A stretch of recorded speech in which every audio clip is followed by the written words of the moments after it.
Hello everyone.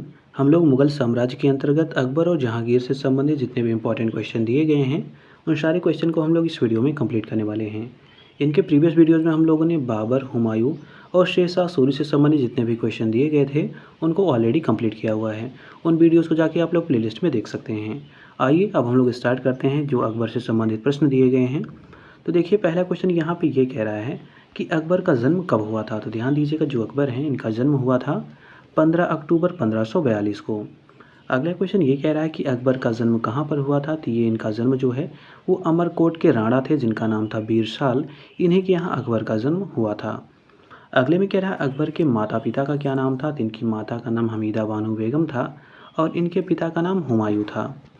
अब अगला question इसमें यह कह रहा है कि किस मुगल सम्राट की माँ को मरियम मकानी भी कहा जाता है। तो जो अकबर की माँ थी जिनका नाम था हमीदा बानो, इन्हीं को मरियम मकानी की संज्ञा दी जाती है या इनको मरियम मकानी कहा जाता था। अब अगला क्वेश्चन ये कह रहा है कि जब अकबर का जन्म हुआ था तब कह रहा है हुमायूं किसकी शरण में थे। तो उस समय जो हुमायूं थे वो अमरकोट के जो राजा थे उनकी वो शरण में थे। अगला क्वेश्चन ये कह रहा है कि जब हुमायूं ने भारत से भागकर पर्सिया के शाह के यहाँ शरण ली थी तब कह रहा है उस समय अकबर को किसने संरक्षण प्रदान किया था। तो उस समय अकबर को संरक्षण प्रदान किया गया था अस्करी के द्वारा। अब अगला क्वेश्चन इसमें यह कह रहा है कि अकबर का पूरा नाम क्या था। तो इनका पूरा नाम था जलालुद्दीन मोहम्मद अकबर, ये इनका पूरा नाम है। अगले में कह रहा है अकबर अपने बाल्यकाल में कहाँ के सूबेदार के रूप में उसने कार्य किया था। तो उसने गजनी और लाहौर में सूबेदार के रूप में कार्य किया था। अगले क्वेश्चन में ये कह रहा है कि किस समय हुमायूं की मृत्यु हुई। कह रहा है जिस समय हुमायूं की मृत्यु हुई थी उस समय कह रहा है बैरम खां और अकबर कहाँ पर थे। तो उस समय जो अकबर और बैरम खां थे वो सिकंदर सूर का पीछा कर रहे थे। जब मतलब जो हुमायूं थे इनके पिता, जब उनकी मृत्यु हुई थी तो उस समय जो अकबर और बैरम खां थे ये सिकंदर सूर का पीछा कर रहे थे। अब अगला क्वेश्चन क्या है। तो देखिए, अगले क्वेश्चन में ये कह रहा है कि जिस समय अकबर को अपने पिता की मृत्यु का समाचार प्राप्त हुआ था उस समय कह रहे वो कहाँ पर स्थित थे, या मतलब उस समय वो कहाँ पे थे या किस स्थान पर वो थे अकबर। तो उस समय अकबर कालानौर एक जगह है जो कि गुरदासपुर पंजाब में है, वहाँ पर वो स्थित थे। अब अगला ये क्वेश्चन इसमें कह रहा है कि अकबर को मुगल बादशाह कब घोषित किया गया था। तो डेट याद रखिएगा, 14 फरवरी 1556 को। अब अगला क्वेश्चन ये कह रहा है कि अकबर का जो राज्याभिषेक है वो कहाँ पर किया गया था। तो ये किया गया था कलानौर में। अब अगला क्वेश्चन ये कह रहा है कि जब अकबर का राज्यारोहण हुआ उस समय उनकी आयु क्या थी। तो उनकी आयु थी 13 वर्ष 4 महीना। अगले क्वेश्चन में ये कह रहा है कि मुगल सूबेदार जिनका नाम था तरदी बेग, इनके कह रहा भाग जाने के पश्चात आगरा एवं दिल्ली पर किसने अधिकार किया था। तो ये किया था हेमू ने। अब अगला क्वेश्चन ये कह रहा है कि जो हेमू थे, कह रहा है हेमू किस शासक के ये प्रधानमंत्री थे। तो ये मोहम्मद आदिल शाह जो थे उनके ये प्रधानमंत्री थे। अगले में कह रहा है अकबर के नेतृत्व में मुगल सेना एवं हेमू के नेतृत्व में अफगान सेना, इनके बीच युद्ध कहाँ पर हुआ था। तो इनके बीच जो पानीपत का युद्ध है वो हुआ था। अगला ये कह रहा है कि जो पानीपत का द्वितीय युद्ध हुआ था वो कब हुआ था। तो वो हुआ था 5 नवंबर 1556 को। अब अगला ये क्वेश्चन कह रहा है कि 1556 ईस्वी में दिल्ली को कह रहा है खोने वाला हिंदू शासक कौन था। तो ये था हेमू। मतलब जो हेमू थे ये दिल्ली को खो देते हैं 1556 में, एक तरह से कह सकते हैं वो उसमें पराजित हो जाते हैं। अब अगला क्वेश्चन ये कह रहा है कि मध्यकालीन भारत के इतिहास में एकमात्र हिंदू कौन था जिसने कह रहा है दिल्ली के सिंहासन पर अधिकार करके विक्रमादित्य की उपाधि धारण की थी। तो ये थे हेमू, जिनको हेमचंद्र की भी संज्ञा दी जाती है। अब अगला क्वेश्चन ये कह रहा है कि विक्रमादित्य की उपाधि धारण करने वाला हेमू जो था ये कौन से क्रम का शासक था। तो ये 14वें क्रम का शासक था। अगले में कह रहा है पानीपत में अनेक युद्ध हुए थे, कह रहा है यह किस राज्य में स्थित है। तो ये हरियाणा राज्य में स्थित है। अगले में कह रहा है बैरम खां कौन थे। तो ये बैरम खां जो थे वो अकबर के संरक्षक थे। अब अगला क्वेश्चन ये कह रहा है कि अकबर जो हैं वो बैरम खां के संरक्षण में उन्होंने मतलब कब तक काम किया है, मतलब कह सकते हैं कि वो बैरम खां के संरक्षण में कब तक रहे हुए हैं। तो देखिए ये रहे हैं 1556 से 1560 तक। क्यों रहे हैं, क्योंकि देखिए जो अकबर हैं वो 13 वर्ष की आयु में उनका राज्याभिषेक हो जा रहा है, तो वो उनकी अभी उम्र काफ़ी कम है, इसलिए एक संरक्षक के रूप में बैरम खां उनके काम कर रहे थे। अब अगला क्वेश्चन ये कह रहा है कि मक्का जाते समय अहमदाबाद, कह रहा है अहमदाबाद के पास पाटन में बैरम खां का वध किसने किया था। तो एक अफगान थे जिनका नाम था मुबारक खां लोहानी, इन्होंने ही बैरम खां की हत्या कर दी थी। अब बैरम खां से संबंधित कुछ यहाँ पे क्वेश्चन दिए गए हैं, कुछ पॉइंट्स हैं, इनको जान लेते हैं। तो देखिए बैरम खां के बारे में पहला पॉइंट ये कह रहा है कि जो बैरम खां थे ये शिया मतावलंबी थे, मतलब ये शिया मत को मानने वाले थे। दूसरा इनके बारे में पॉइंट ये कह रहा है कि ये बदखां साकिया निवासी थे। थर्ड पॉइंट कह रहा है कि हुमायूं और अकबर की पूर्ण स्वामी भक्ति से इन्होंने सेवा की हुई थी, तो ये भी इनके बारे में स्टेटमेंट है। अगला इनके बारे में ये कह रहा है बैरम खां के बारे में कि पानीपत के द्वितीय युद्ध में कह रहा है जब वहाँ पे विजय हुई थी तो उसकी श्रेय का मुख्य रूप से जो श्रेय है वो दिया जाता है बैरम खां को। क्यों दिया जाता है? क्योंकि उस समय अकबर बहुत छोटे थे, तो मेन जो लीडर थे वो कह सकते हैं बैरम खां थे। अब अगला इसमें ये कह रहा है कि उसे मुगल सूबेदारी तर्दी की हत्या का भी दोष दिया जाता है, मतलब जो तर्दी थे जो कि मुगल सूबेदार थे उनकी हत्या का भी आरोप बैरम खां पर लगता है। अब अगला क्वेश्चन ये इसी में कह रहा है पॉइंट में कि 1560 में बैरम खां का पतन हो गया था। अगला पॉइंट कह रहा है कि मक्का ये जब जा रहे थे बैरम खां उस समय गुजरात के पाटन नामक स्थान पर एक अफगान दल था जो कि मुबारक खां का अफगान दल था। इन्होंने बैरम खां की हत्या कर दी थी। अगला पॉइंट कह रहा है कि अकबर ने उनके जो पुत्र थे जिनका नाम था अब्दुल रहीम, इनको 1584 में खान ए खाना की उपाधि उनको प्रदान की थी। तो याद रखिएगा जो अब्दुल रहीम खान ए खाना है वो बैरम खां के पुत्र थे। अब अगला देखिए, अगला क्वेश्चन ये कह रहा है कि अकबर के शासनकाल में, मतलब जो कि था 1560 से 1562 का, इस समय का पूछा जा रहा है। उसके समय कह रहा है को इतिहासकारों द्वारा किस नाम से अभिहित किया जाता है, मतलब जो इनका जो शासनकाल है अकबर का 1560 से 62 तक का, इसको किस शासन पद्धति के नाम से जाना जाता है? तो इसको पर्दा शासन या इसी को पेटीकोट सरकार के नाम से जाना जाता है। अब अगला इसी में कह रहा है कि जो पेटीकोट सरकार है इनमें कौन कौन शामिल थे? तो इसमें महामनगा शामिल थी, आदम खां थी और जीजी अनगा इसमें शामिल थी। तो इसको पेटीकोट सरकार या पेटीकोट शासन क्यों कहते हैं? क्योंकि देखिए जो महामनगा हैं उन्हीं के नेतृत्व में ये जो अकबर हैं वो शासन एक तरह से कर रहे हैं, क्योंकि अकबर बहुत छोटे हैं, तो इसीलिए इस जो समय है उस समय का समय उसको ये पेटीकोट शासन कहा जा रहा है।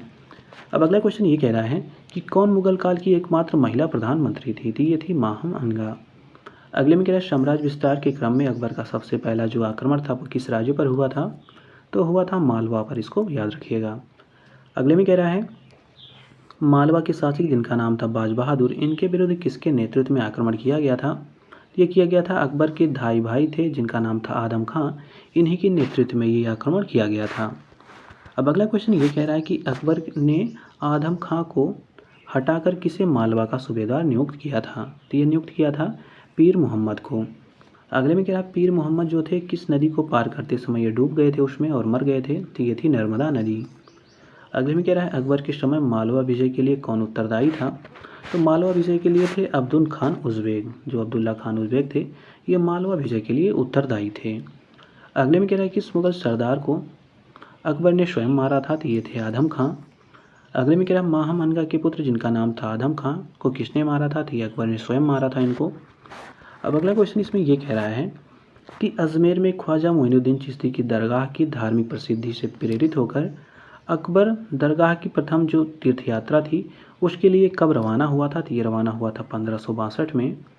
अगले में कह रहा है अकबर के अंतर्गत राजपूताना के किस राज्य ने सबसे पहले मुगल अधीनता स्वीकार की थी? मतलब कहने का तात्पर्य ये है कि जब अकबर का शासन चल रहा था तो उसमें कह रहा है कि राजपूतों में से सबसे पहले जो कौन राजपूत थे जिन्होंने मुगल की अधीनता स्वीकार की हुई थी? तो ये थे आमेर के राजपूत। अब अगला क्वेश्चन ये कह रहा है कि राजा मान सिंह जो थे वो किस राज्य से संबंध उनका था, मतलब वो किस राज्य से संबंधित थे? तो आमेर के राजा थे। इन्होंने सबसे पहले मुगलों की जो स्वीकारता है, मतलब कह सकते हैं उनकी अधीनता है, उसको स्वीकार किया था। अब अगले में कह रहा है अकबर ने सर्वप्रथम वैवाहिक संबंध किन राजपूतों के साथ स्थापित किए थे? तो ये राजपूतों में एक वंश था जो थे कछवाहे। ये क्या थे? ये राजपूत वंश के थे।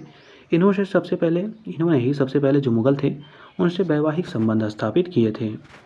अब अगला क्वेश्चन ये कह रहा है कि अकबर ने किस राजपूत राजवंश के साथ अपने वैवाहिक संबंध स्थापित किए? तो ये थे आमेर के साथ। अगले में कह रहा है जोधाबाई का विवाह किनके साथ हुआ था? तो ये अकबर के साथ हुआ था। अगले में कह रहा है अकबर किसका दामाद था? तो ये भारमल का दामाद था। अगले में कह रहा है अकबर ने मेड़ता पर आक्रमण करने के लिए किसे भेजा हुआ था? तो जो मेड़ता था उस पर आक्रमण करने के लिए सरफुद्दीन हुसैन को भेजा गया था। अगले में कह रहा है अकबर के मेड़ता पर आक्रमण किसे, वहाँ का शासक कौन था? तो वहाँ का शासक था जयमल। अब देखिए अगला इसमें हेमू से संबंधित कुछ पॉइंट दिए गए हैं, इनको जान लेते हैं। तो देखिए हेमू के बारे में कहा जा रहा है कि वो जन्म से बनिया था। दूसरा इनके बारे में पॉइंट ये कह रहा है कि वो अपनी योग्यता के बल पर मोहम्मद आदिल सूर का सेनापति बन गया था। तो ये भी इनके बारे में कहा जाता है। अगला इनके बारे में कहा जा रहा है हेमू के बारे में कि आगरा और दिल्ली पर अधिकार करके उसने अपने को स्वतंत्र शासक घोषित कर लिया और विक्रमादित्य की उपाधि भी धारण की थी। तो ये थी हेमू के बारे में कुछ विशेषताएं। अब अगला इसी में पॉइंट कह रहा है हेमू के बारे में कि पानीपत की लड़ाई के दौरान जो हेमू थे, इनकी आंख में एक तीर लग जाती है, जिसके कारण वो बेहोश होकर गिर जाते हैं। अगला कह रहा है कि हेमू को अकबर और बैरम खां के सम्मुख बंदी बनाकर लाया जाता है। अगला ये कह रहा है कि स्मिथ के अनुसार ये बताया जाता है कि अकबर ने बंदी का सिर कटा दिया था। तो ये बात भी ध्यान दीजिएगा। अब अगला क्वेश्चन क्या है, इसको जान लेते हैं। देखिए अगले क्वेश्चन में ये कह रहा है कि अकबर के साथ युद्ध करने वाली जो दुर्गावती थी, रानी दुर्गावती, वो कहाँ की रानी थी? तो मंडला की राजधानी, मतलब मंडला जो है वहाँ की वो महारानी थी। अभी मंडला कहाँ पे है? तो गोंडवाना जो जबलपुर में है, वहाँ पे मंडला स्थित है। अगले में कह रहा है अकबर के साथ युद्ध करने वाली रानी दुर्गावती कहाँ की रानी थी? तो ये मंडला गोंडवाना की रानी थी। अगले में कह रहा है गोंडवाना की रानी दुर्गावती अपने अल्पवयस्क पुत्र की संरक्षिका थी। उनके अल्पवयस्क पुत्र का नाम क्या था? तो इनका नाम था वीर नारायण। क्या नाम था इनका? वीर नारायण इनके जो अल्पवयस्क पुत्र था उसका नाम था। अब अगले क्वेश्चन में ये कह रहा है कि अकबर ने गोंडवाना की विजय कब संपन्न की? तो 1564 में हुई ये विजय। अगले में कह रहा है अकबर के समय गोंडवाना अभियान का नायक कौन था? तो ये थे आसफ खां।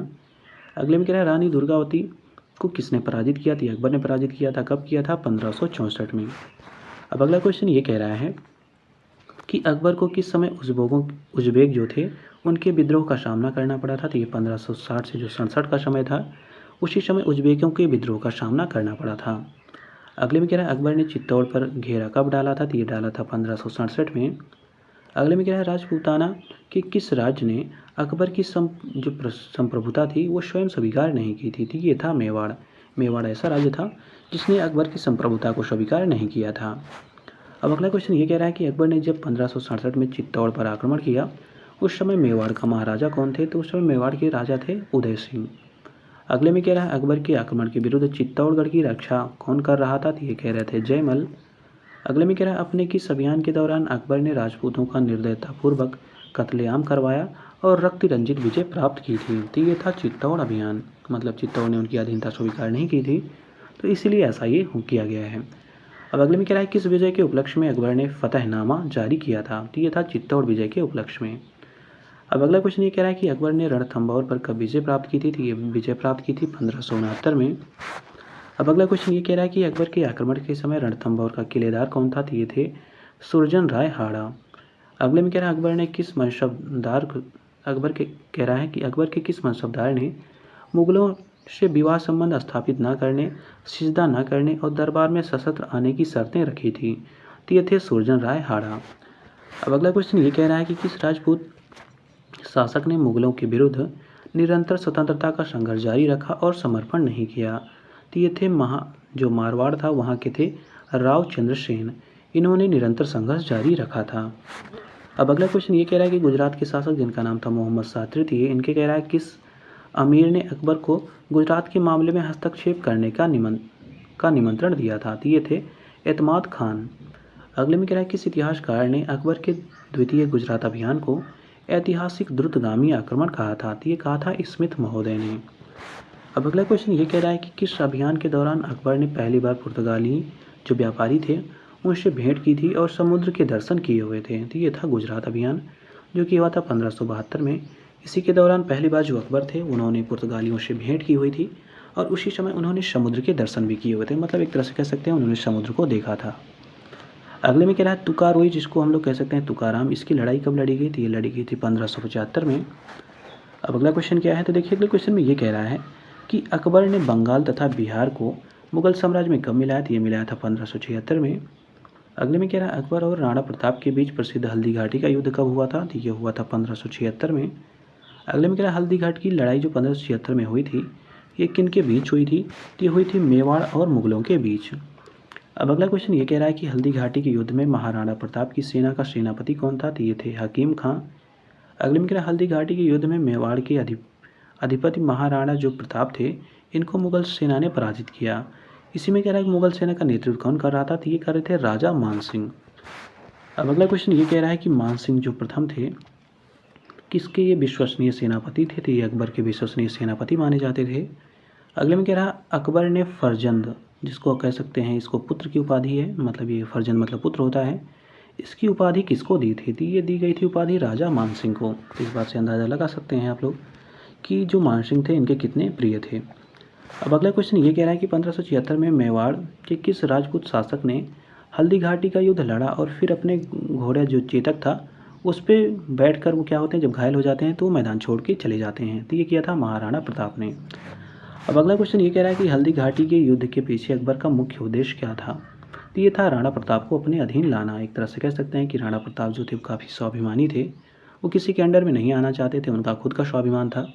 इसी के कारण अकबर को लगता है कि मैं तो चक्रवर्ती सम्राट हूँ, मुझे भी इनको अपने अधीन लाना चाहिए। लेकिन जो राणा प्रताप थे वो उनके अधीन आने से इनकार कर देते हैं, यहाँ आ नहीं पाते हैं। तो इसीलिए हल्दी घाटी का युद्ध किया जाता है ताकि जो राणा प्रताप हैं उनको अपने अधीन लाया जाए, मतलब अकबर का ऐसा उद्देश्य था। अब अगला क्वेश्चन ये कह रहा है कि हल्दी घाटी के युद्ध में पराजित होने के बाद भी राणा प्रताप का नाम सम्मान से क्यों लिया जाता है। क्योंकि देखिए उन्होंने शौर्य और देशभक्ति की उन्होंने एक तरह से कह सकते हैं प्रतीक उन्होंने छाप छोड़ी हुई थी, इसलिए जो राणा प्रताप हैं उनका काफ़ी सम्मान से नाम लिया जाता है। अब अगला क्वेश्चन ये कह रहा है कि मेवाड़ के महाराणा प्रताप जो थे ये जून 1576 में होने वाले मुगलों के विरुद्ध संघर्ष को अबुल फजल ने कौन सा युद्ध कहा था। तो ये कहा था खामनोर का युद्ध। अगले में कह रहा है मुगल शासक अकबर के अधूरे छोड़े गए मेवाड़ विजय का कार्य को किसने पूरा किया था। तो ये किया था जहांगीर ने। एक तरह से कह सकते हैं कि मुगल जो शासक थे अकबर, इन्होंने मेवाड़ को विजय नहीं कर पाई थी, पूरी तरह से नहीं कर पाई थी। तो जो जहांगीर आते हैं वही इनका जो मेवाड़ था उसको पूरी तरह से अपने में विलय कर पाते हैं। अब अगला क्वेश्चन ये कह रहा है कि 1580-81 में अकबर के सम्मुख सर्वाधिक बड़ा संकट क्या था। तो ये था जो असंतुष्ट अमीर थे और जो अधिकारी थे, इनके द्वारा अकबर के सौतेले भाई जो थे जिनका नाम था मिर्जा हकीम, इनको ही अपना शासक ये घोषित कर दे रहे थे। एक तरह से कह सकते हैं अकबर के प्रतिद्वंदी के रूप में उभर कर सामने आ रहे थे। तो यही इनका सर्वाधिक सबसे बड़ा संकट था। अब अगला क्वेश्चन ये कह रहा है कि अकबर ने काबुल पर कब अधिकार किया। तो ये किया 1581 में।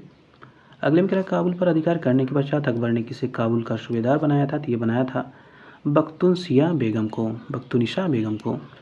अगले में कह रहा है अकबर के शासनकाल के किस वर्ष को इतिहासकार बिसेंट ए स्मिथ जो हैं इन्होंने सर्वाधिक संकटपूर्ण समय माना था। तो ये माना था 1581 का समय। अभी हम लोगों ने देखा था 1581 का समय क्या था। तो यह था अकबर ने जब काबुल पर अधिकार किया हुआ था। अब अगला क्वेश्चन ये कह रहा है कि 1585 ईस्वी में अकबर ने अपनी राजधानी कहाँ पर स्थानांतरित की थी। ये की थी लाहौर। अगले में कह रहा है कश्मीर को मुगल साम्राज्य में कब मिलाया गया या कब सम्मिलित किया गया। तो ये 1586 में सम्मिलित किया गया। अगले में कह रहा है मुजफ्फर हुसैन मिर्जा ने मुगलों को कांधार कब सौंपा था। तो ये सौंपा था 1595 में। अगले में कह रहा है उत्तर पश्चिमी सीमा प्रांत में अकबर की अत्यधिक महत्वपूर्ण उपलब्धि या विजय क्या थी। तो ये थी कांधार, जिसको माना जाता है कि अकबर की सबसे महत्वपूर्ण ये उपलब्धि थी। अगले में कह रहा है मुगल काल में भारत और फारस के मध्य जो संघर्ष था उसका मुख्य कारण क्या था। तो ये था कांधार, मतलब जो कांधार का क्षेत्र था, इसी के लिए ये जो संघर्ष है ये हुआ था। अब अगला देखिए, अगले क्वेश्चन में ये कह रहा है कि मुगल बादशाह अकबर द्वारा दक्षिण में कौन कौन से राज्य विजित किए गए। तो ये थे खानादेश और अहमदनगर। अगले में कह रहा है अकबर ने सर्वप्रथम दक्षिण भारत के किस राज्य पर आक्रमण किया था। तो ये किया था अहमदनगर पर। अगले में कह रहा है चांद बीबी कहाँ की रानी थी। तो ये बीजापुर की रानी थी।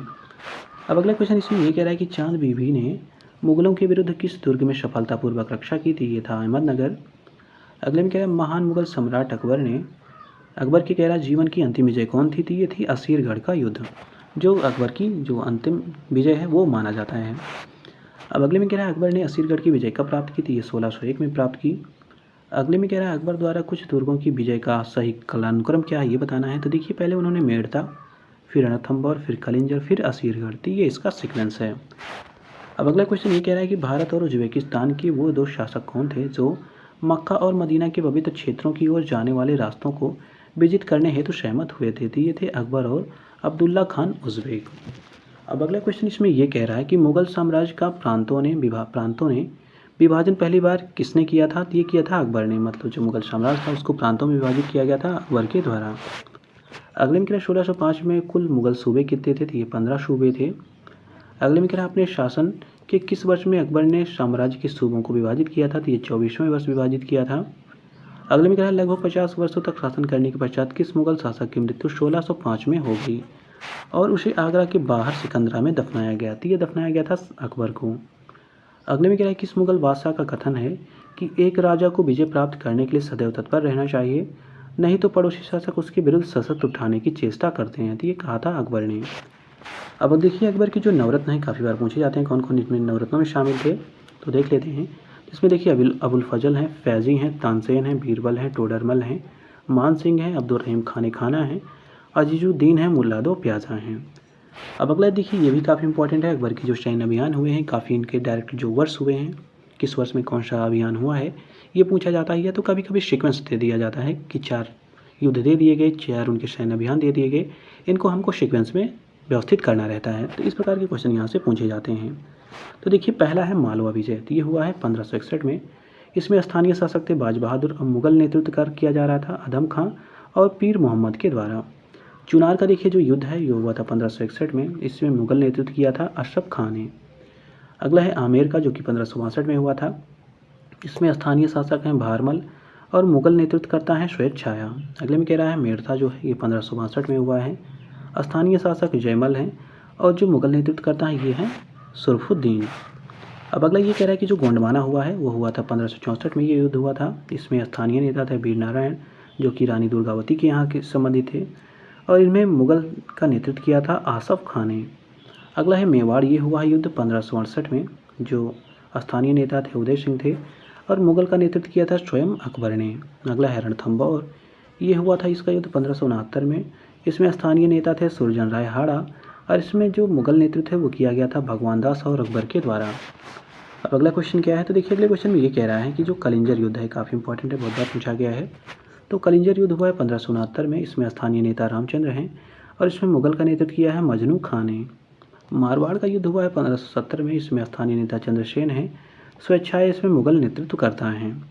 जैसलमेर का देखा जाए तो ये हुआ है 1570 में। इसमें हर राय जो थे वो स्थानीय नेता थे, स्वेच्छाएँ इसमें मुगल का नेतृत्व कर रहे थे।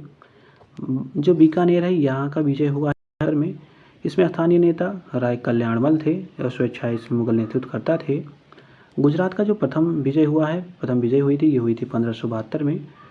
मुजफ्फर खां तृतीय इसमें जो थे स्थानीय नेता थे। और मुगलों की बात की जाए तो इसमें मिर्जा अजीज़ कोका जो थे वो मुगल नेतृत्व करता थे। गुजरात की गद्वितीय विजय देखी जाती है 1573 में हुई है। हुसैन जो मिर्जा हैं उन्होंने स्थानीय नेता थे और अकबर इसमें नेतृत्व करता थे। बंगाल और बिहार का देखा जाए तो ये 1574 से 76 के मध्य ये इनका विजय हुआ है। इसमें दाऊद खां स्थानीय नेता थे और मुनीम खां इसमें मुगलों के नेतृत्व करता थे। अगला है हल्दी घाटी, ये काफ़ी बार पूछा जाता है, ये 1576 में हुआ है।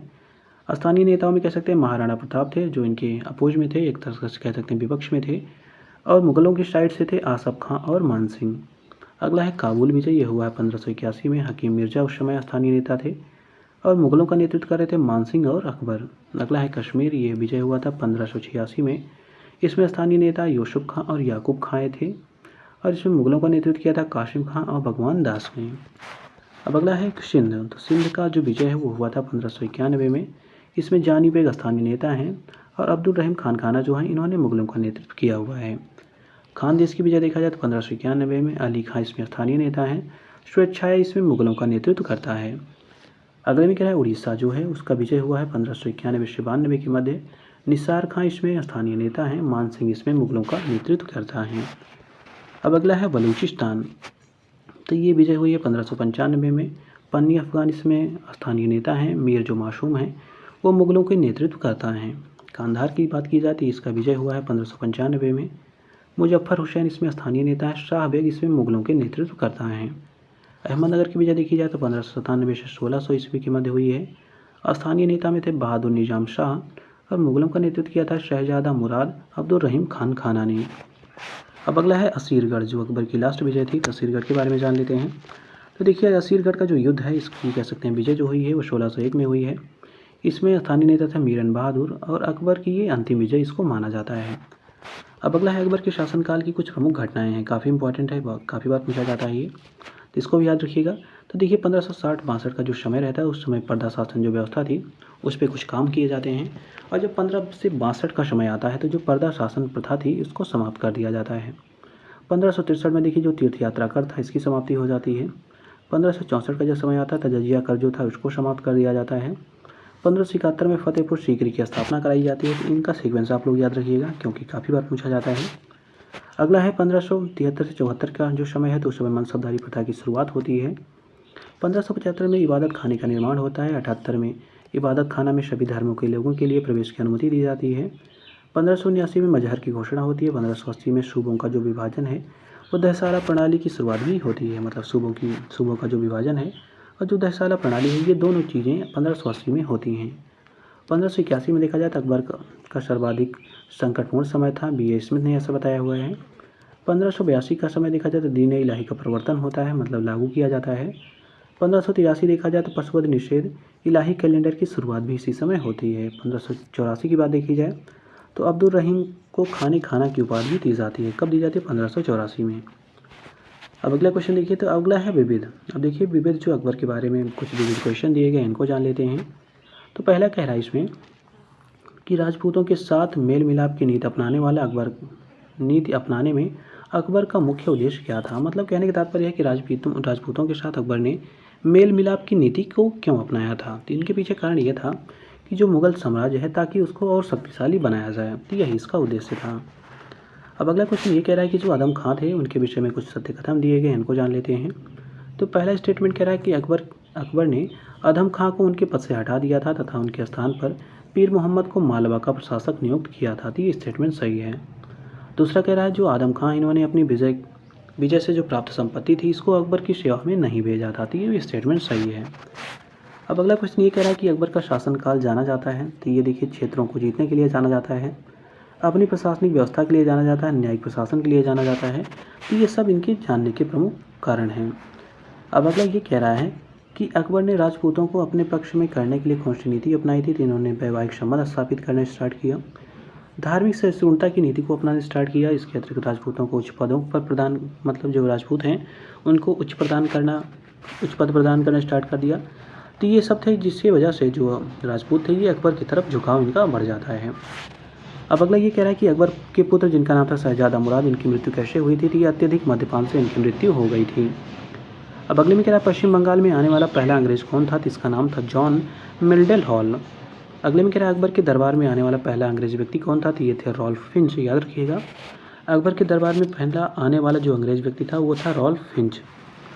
अब अगला क्वेश्चन ये कह रहा है कि जब राजस्थान की एक रियासत के कारण अपने राजा के द्वारा स्वयं पर अत्याचार के बारे में मुगल बादशाह से शिकायत करने गए तो बादशाह ने यह कहकर कहा कि वह मोटा राजा है, मैं उसकी शिकायत की अनदेखी कर दी है। कह रहा है उनकी शिकायत की अनदेखी कर दी है।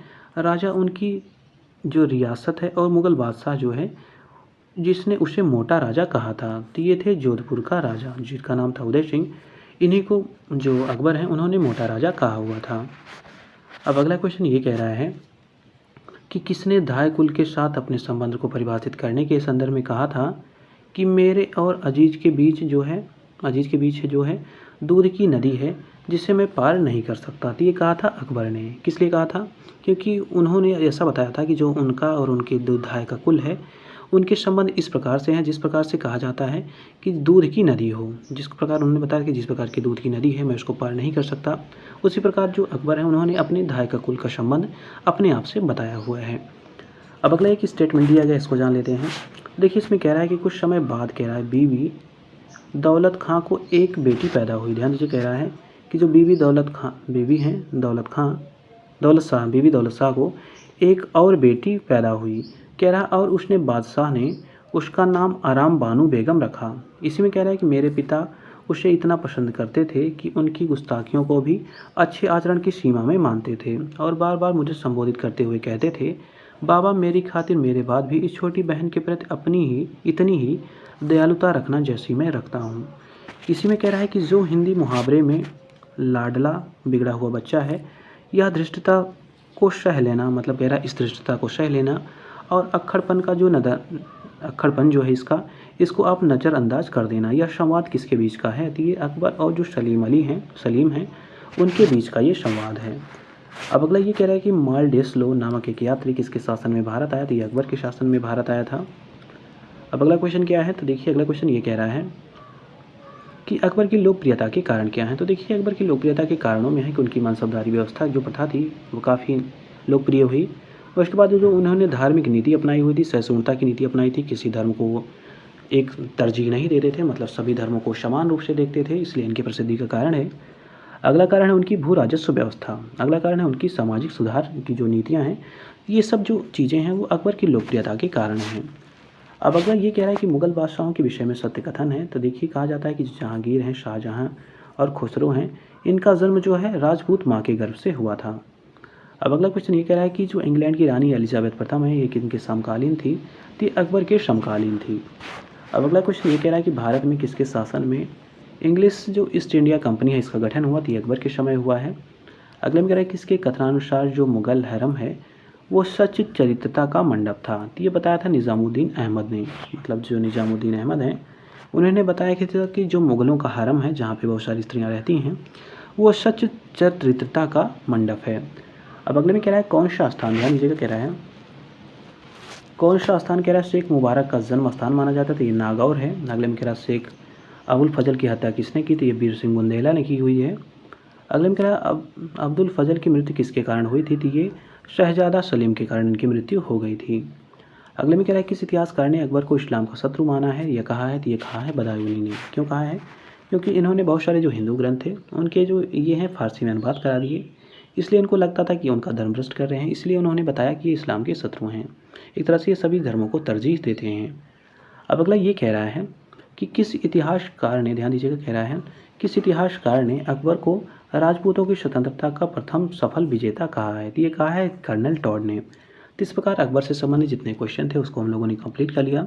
अभी अकबर से संबंधित और भी क्वेश्चन हैं जिसको हम लोग जब मुगल काल की कला एवं संस्कृति पढ़ेंगे, आगे चैप्टर है, उसके बाद जब हम लोग मुगलों की कला एवं संस्कृति पढ़ेंगे तो उसमें बहुत सारे जो एस्पेक्ट्स हैं अभी और कंप्लीट किए जाएंगे। तो इस प्रकार जो भी मुगलों का जो इतिहास है वो अभी बहुत ज़्यादा बाकी हुआ है, मतलब अभी और भी बाकी है।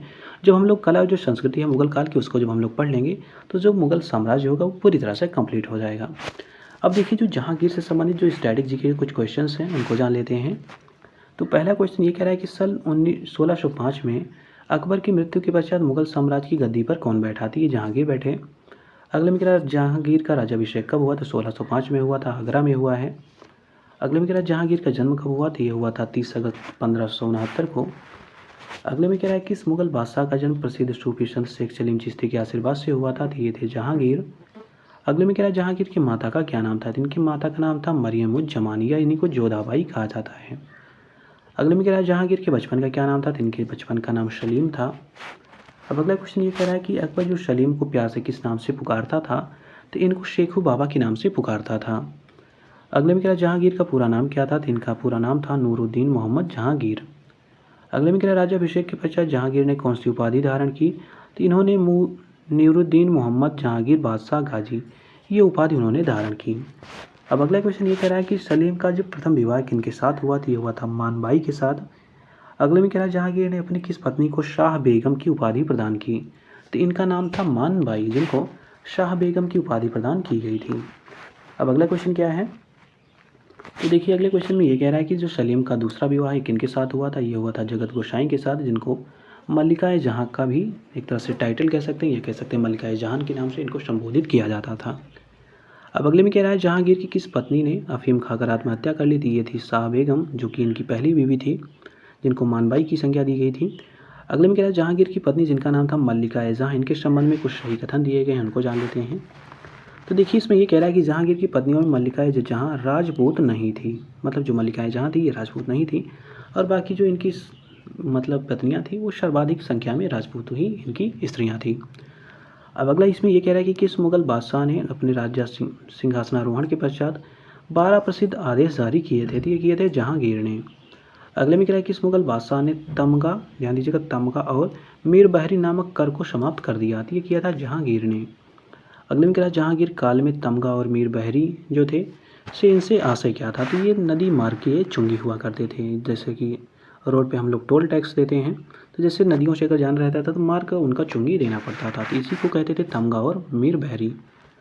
अब अगला क्वेश्चन इसमें ये कह रहा है कि वह मुगल सम्राट, ध्यान दीजिए, कह रहा है वह मुगल सम्राट कौन सा था जिसने अपने महल के बाहर घंटियों से युक्त एक इंसाफ की जंजीर लगा रखी थी? ये थे जहांगीर।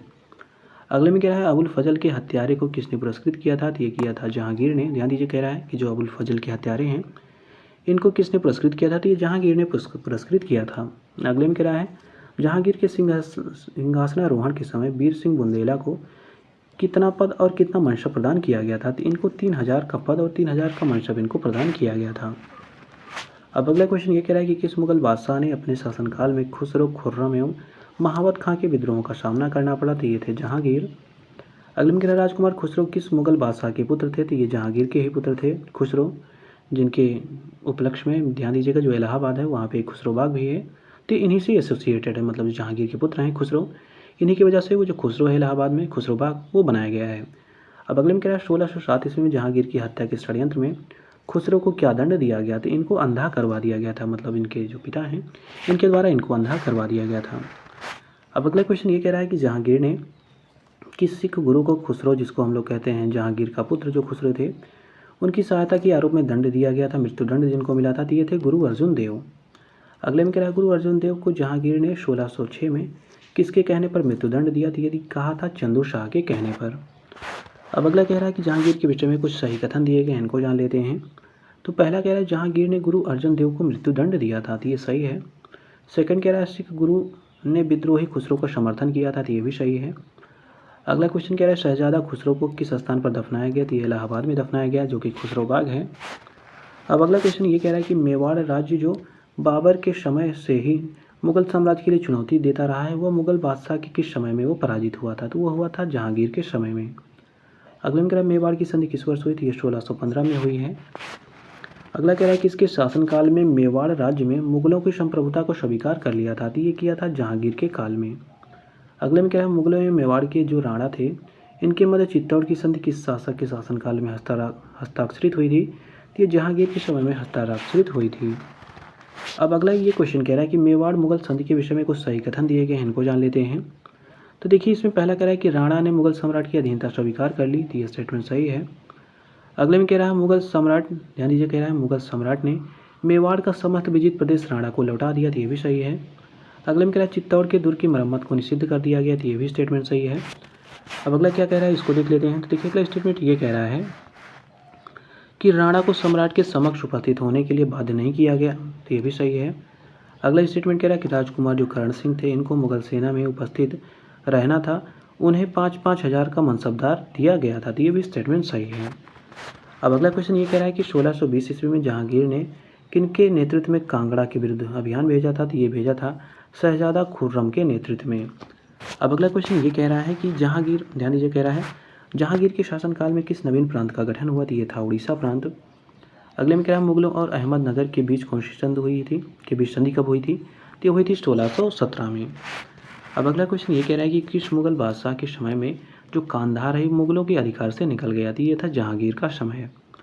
अगले में कह रहा है जहांगीर के शासनकाल इतिहास के पन्नों में किस कारण से कलुषित काल के रूप में माना जाता है, क्योंकि मुगलों ने कांधार का जो किला था वो खो दिया था इन्हीं के समय में, इसलिए इनका जो काल है वो इतिहास में कलुषित काल के रूप में माना जाता है। अब अगला ये कह रहा है कि शहजादा खुर्रम जो कि शाहजहाँ थे इन्होंने सन 1622 में विद्रोह का संबंध जहांगीर के किस हुक्म से किया था, किस हुक्म से था, तो ये था कांधार के ऊपर चढ़ाई का नेतृत्व करना। अब अगला क्वेश्चन ये कह रहा है कि किसने सफलतापूर्वक विद्रोह करके जहांगीर को अपने सैनिक कैंप में बंदी बना लिया था, तो ये थे महावत खां। अब अगला क्वेश्चन ये कह रहा है कि जहांगीर के पुत्रों में से किसे नूरजहां ने अपने शक्ति के प्रारंभिक दिनों में संरक्षण दिया था, तो ये थे खुर्रम। अगले में कह रहा है जब ईस्ट इंडिया कंपनी का गठन हुआ उस समय इंग्लैंड में किसका शासन था, तो उस समय इंग्लैंड में एलिजाबेथ प्रथम का शासन था। अगले में कह रहा है जहांगीर द्वारा किस कंपनी को सूरत में कारखाना लगाने को अधिकृत किया गया, तो ये किया गया था इंग्लिश ईस्ट इंडिया कंपनी को। अब अगला क्वेश्चन ये कह रहा है कि अंग्रेजों ने सर्वप्रथम अपना व्यापारी कारखाना जो है वो कहाँ पे लगाया, या सूरत में लगाया था उन्होंने। अगले में कह रहा है ईस्ट इंडिया कंपनी ने जहांगीर के दरबार में पहले किसे अपना दूध बनाकर भेजा था, तो ये बनाकर भेजा गया था विलियम हॉकिंस को। अगले में कह रहा है ईस्ट इंडिया कंपनी को भारत में व्यापार करने की आज्ञा सबसे पहले किस सम्राट ने दी थी, ये दी थी जहांगीर ने। अगले में कह रहा है अंग्रेजों के प्रतिनिधि के रूप में कौन सा व्यक्ति व्यापारिक सुविधा प्राप्त करने के लिए सम्राट जहांगीर से मिला था, तो ये था सर टॉमस रो और हॉकिंस। अब अगला क्वेश्चन ये कह रहा है कि किस अंग्रेज को जहांगीर ने खान की उपाधि से सम्मानित किया, तो ये थे विलियम हॉकिंस। अगले में कह रहा है वह कौन अंग्रेज था जो तुर्की भाषा में प्रवीण था और उसे 400 का मनसब दिया गया एवं उसको इंग्लिश खां की उपाधि अथवा फिरंगी खां की उपाधि से उसको नवाजा गया था, तो ये था विलियम हॉकिंस। अब अगला क्वेश्चन ये कह रहा है कि विलियम हॉकिंस जो था जहांगीर के आगरा दरबार में उपस्थित हुआ, जहां उसने जहांगीर से किस भाषा में वार्तालाप किया था, तो उसने जहांगीर से फारसी भाषा में वार्तालाप किया था। अब अगले में कह रहा है और कौन जहांगीर के दरबार में आने वाला ब्रिटिश शासक जेम्स प्रथम का राजदूत था, तो यह था सर थॉमस रो। अब अगला क्वेश्चन क्या है, तो देखिए अगले क्वेश्चन में ये कह रहा है कि इंग्लैंड के जेम्स प्रथम के राजदूत जिनका नाम था सर थॉमस रो, ये किस वर्ष भारत आए थे, तो ये आए थे 1615 में। अगले में क्या है, जहांगीर ने थॉमस रो को कहाँ पे मिलने का अवसर दिया, तो ये अजमेर में मिलने का अवसर दिया था। अगले में क्या है, भारत में इंग्लैंड का कौन सा दूत जहांगीर के पीछे अजमेर से मांडू आया था, तो ये आया था थॉमस रो। अब अगला क्वेश्चन ये कह रहा है कि जो सर थॉमस रो हैं ये दूत के रूप में किसके न्यायालय दरबार में आए थे, तो ये जहांगीर के दरबार में आए थे। अगले में कह रहा है सम्राट जहांगीर के दरबार में सर थॉमस रो कितने वर्षों तक रहा था, 3 वर्षों तक रहा था। अगले में क्या है, एडवर्ड टेरी किसके शासनकाल में भारत आया, तो ये जहांगीर के समय में आया था, काफ़ी इंपॉर्टेंट है। तो जो एडवर्ड टेरी हैं वो जहांगीर के समय में आए थे। अगले में कह रहा है एक डच पर्यटक जिसने जहांगीर के शासनकाल का मूल्यवान विवरण दिया वो कौन है, तो वो है फ्रांसिस्को पेलसर्ट। अगले में कह रहा है डच पर्यटक फ्रांसिस्को पेलसर्ट किसके शासनकाल में भारत आया, तो ये जहांगीर के शासनकाल में भारत आया। अगले में कह रहा है जहांगीर की मृत्यु कब हुई थी, तो ये हुई थी 1627 में। अब अगला क्वेश्चन ये कह रहा है कि जहांगीर की मृत्यु किस स्थान पर हुई थी, ये भीमवार नामक स्थान पर हुई।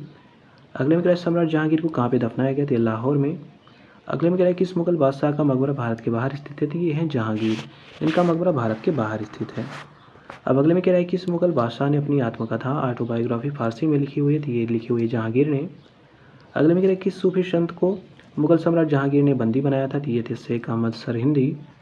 अगले में कह रहा है कादरी सिलसिला के सूफी संत लाहौर के मियाँ मीर किनके समय किसके कह रहे राज्यकाल से संबंधित थे, तो जो मियाँ मीर थे वो जहांगीर के कार्यकाल से संबंधित थे।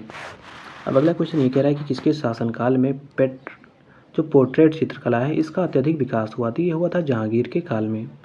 अगले में कह रहा है कौन मुगल सम्राट जो था चित्रकला का उत्कृष्ट मर्मज्ञ था, तो ये थे जहांगीर।